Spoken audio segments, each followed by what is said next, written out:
Hello, and welcome to the Editor for Translators tutorial on Lokalise. In this video, we're going to cover the following topics: general overview of the project page and the editor, difference between bilingual and multilingual views, working with editor, working with Glossary, working with tasks widget.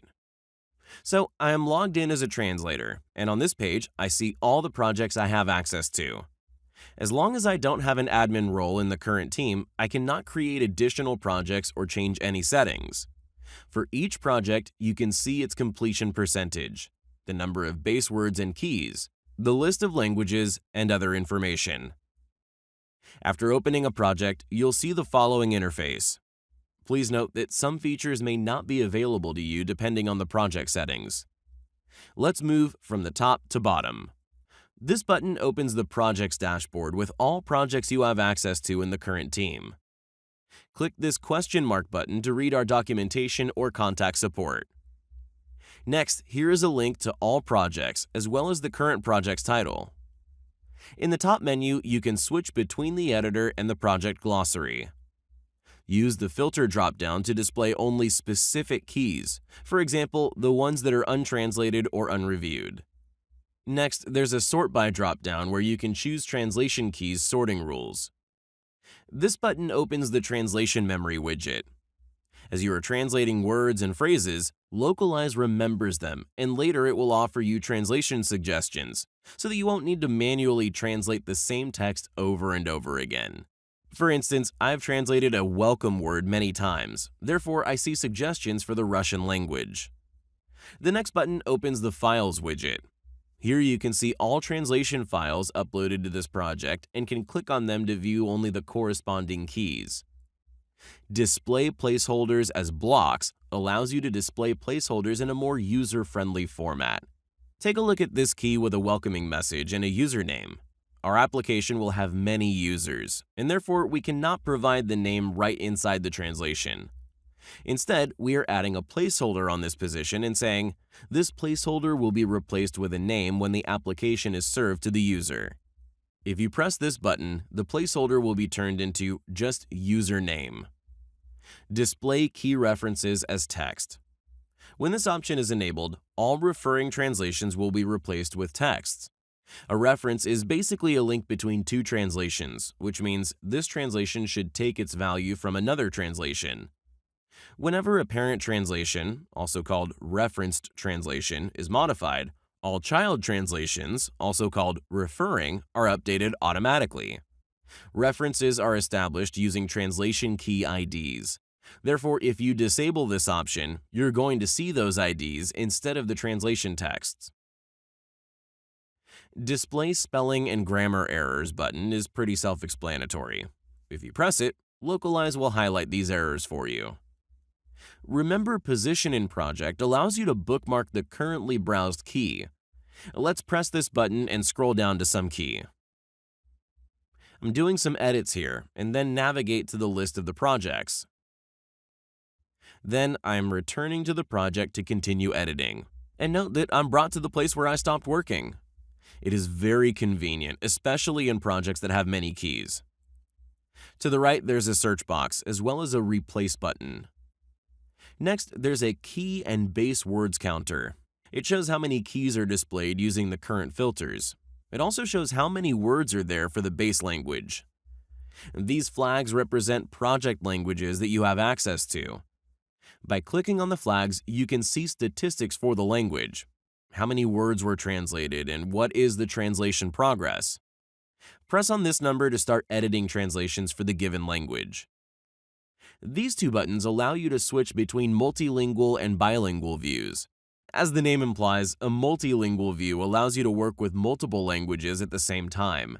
With a bilingual view, you can focus on translating one language at a time. Let's switch to the bilingual view. Note that the interface has changed. Specifically, the language flags were replaced with source and target dropdowns. The source is a language that you would like to utilize as a base when performing translations. Basically, you are translating from this language. The target is the language that you are translating into.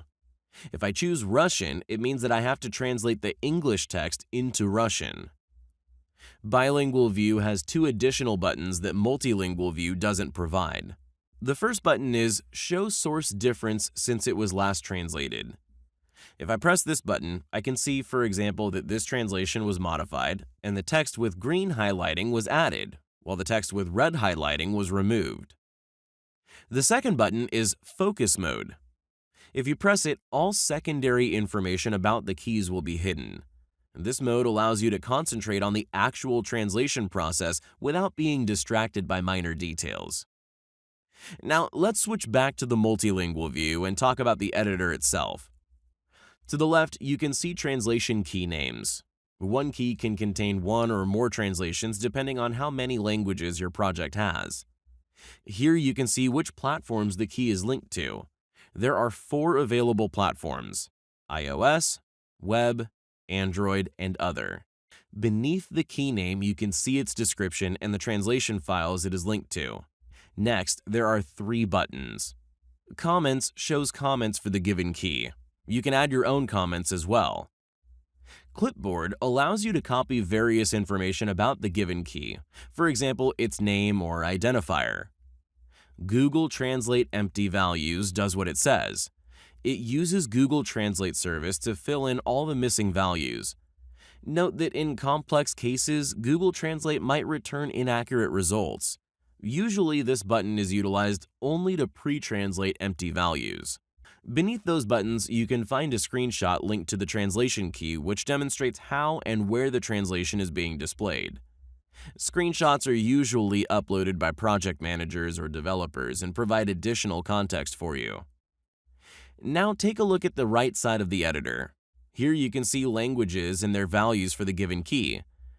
I cannot edit English translations because the administrator gave me a read-only access to this language. However, I can edit translations for other languages. For example, click this Russian translation. These are 2 buttons to save or discard translation. Also, you can insert the source text. Next, you can toggle displaying placeholders as block.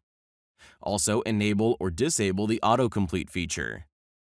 This number says how many characters the currently entered translation value has. Also, it says that you can press the Tab button to proceed to the next translation. As you can see, I get some translation suggestions automatically. This percentage number means that the translation was fetched from the translation memory. These 3 suggestions are machine translations performed by Google, DeepL, and Microsoft. Click on one of the suggestions to use it. Now I can type something and click the check button. Since I've typed some gibberish, the automatic quality assurance is saying that there is a grammar error. Okay, let's fix this translation. Now, however, you can see it says placeholder or HTML mismatch. Why? Well, because we forgot to add a username placeholder. Remember that we would like to greet a currently logged in user, therefore, don't forget to provide the corresponding placeholder. Please note that placeholders do not need to be translated, rather, leave them as is. You can also view history for each translation by pressing this History button. Green highlighting means that the text was added. Red highlighting, in turn, means that the text was removed. Here you can see who performed this change and when. By pressing the Restore button, you can return to a given version. It is very convenient when you've made a mistake. Also, if you have a reviewer role, you can mark individual translations as reviewed by pressing this button. It means that this translation is checked and ready to be used in production. If you're unsure whether a translation is correct or not, you can press Mark as Unverified. Later, you or some other translator can use the filter drop-down to show only unverified translations and correct them. A translation can also become unverified if the base language value, which is English in this case, was modified. Finally, at the bottom left corner, I have access to the following: Incoming Task Widget, which lists all the tasks assigned to you by the project admin. Project Chat, where you can collaborate with other contributors. Your current team avatar. Press on this avatar to switch to a different team. Edit your profile, create a new team, switch to a dark mode, or log out. Let's also talk about the project Glossary. Glossary is utilized to store terms that have special meaning, or terms that should not be translated at all. Click the Glossary menu item and then Add Term.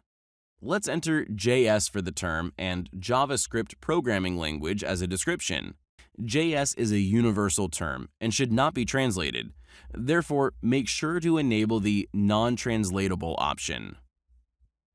Now let's return to our editor and translate this text.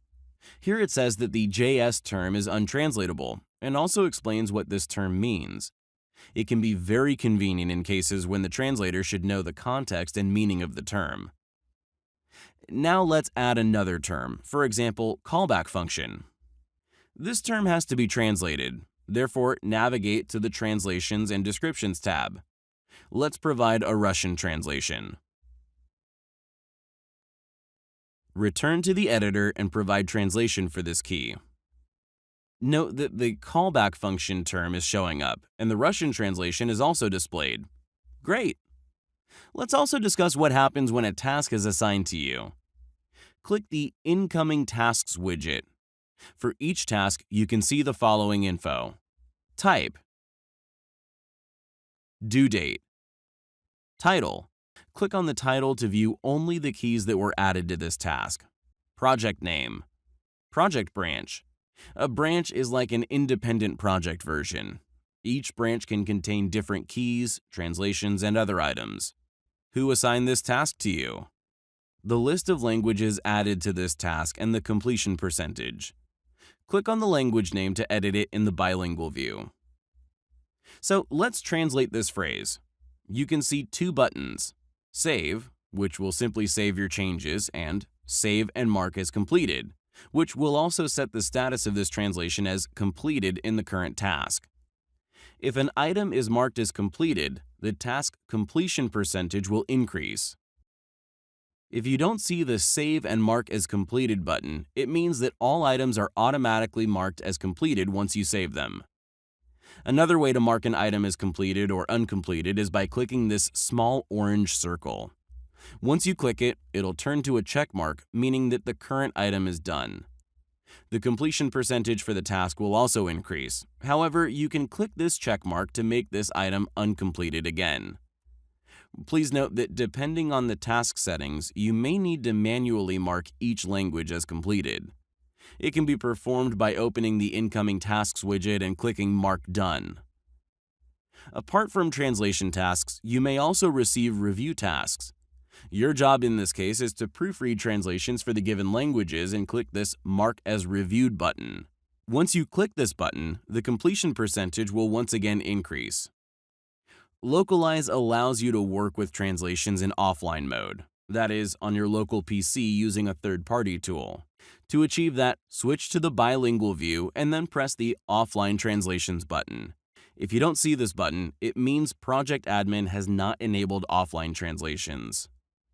In this dropdown, you can download all or filtered translations in XLIFF format and edit them using your favorite tool. Once you are ready, press on this button again and choose Upload. Note that all existing translations will be replaced with the ones you are uploading, so be careful. And so this concludes our tutorial. Don't hesitate to contact us if you have any further questions.